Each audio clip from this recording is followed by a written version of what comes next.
DESIRA can give the opportunity to communities to identify their problems in agriculture, in rural areas, in forestry, and to identify the best technology solutions available.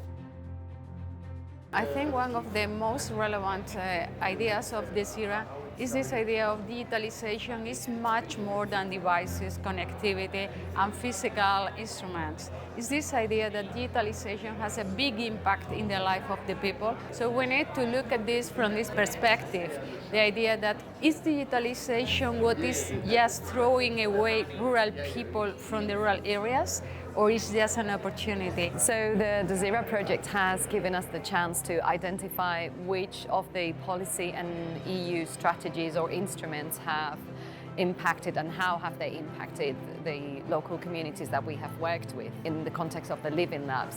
And as well, it has provided us with the chance to understand and identify what could be the future of digitalization and reduce the negative impacts of such digitalization processes.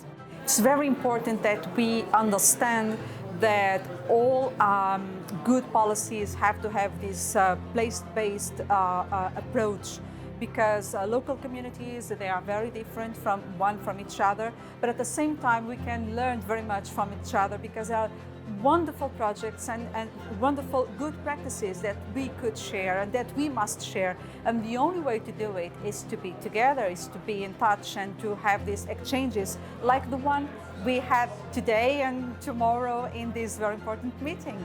We had the opportunity to meet with a lot of stakeholders and link policymakers, rural people, researchers, practitioners. These horizon projects like the DESIRA are really important to provide evidence-based information so that we can have more efficient and effective policies, which is something that we still lack. That's why I think they are so important. Such projects first help to collect together good practices. Then people who work in rural areas come together.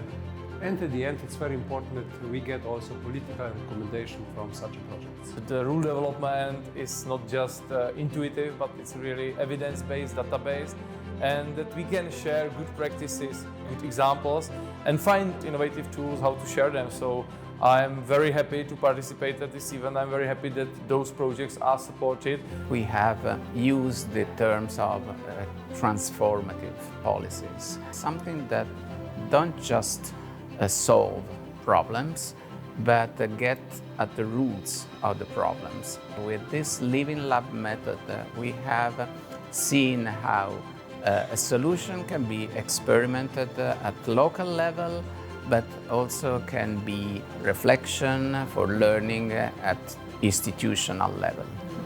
The main impact of the DESIRA project has been the fluid communication with the Commission as well as with the communities in the real context that has really established a fruitful dialogue. What I wish is that practitioners and policymakers do take more seriously the outcomes of these projects and work with them. So I will do my best in the European Committee of the Region so that my colleagues take those outcomes and we can work together on the development of rural areas. I'm sure that digital services, digital jobs will in future ensure that people will have quality life, live in rural areas and earn the money.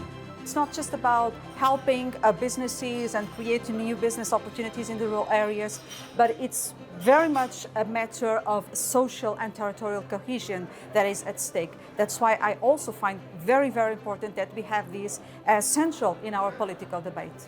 I'm sure that resilience of Europe depends on resilience of rural areas. We need environment, we need food, and we need people who will live in rural areas. And such a project helps to reach this.